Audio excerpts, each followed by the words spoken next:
Έχει ξεκινήσει λοιπόν η φόρτιση της μπαταρίας, δεν μου φτάσανε τα μπάσμπαρ και έχω βάλει ένα χοντρό καλώδιο, είναι 3,5.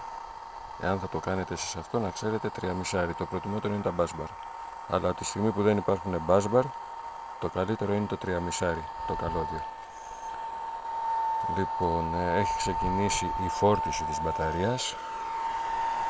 Αυτός είναι ένας MPPT εντελώς της πλάκας. Λοιπόν, από ό,τι βλέπουμε εδώ πέρα, φορτίζει 3,1 αμπέρ, 44,25 αμπέρ. Δουλεύει στα 60 βολτ,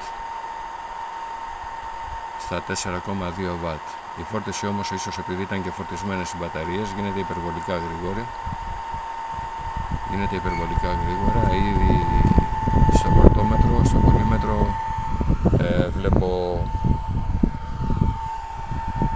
3,45, 3,46 και τρέχει συνεχώς, οπότε πολύ γρήγορα η μπαταρία μέχρι το απόγευμα πιστεύω θα είναι έτοιμη και απλά θα περιμένω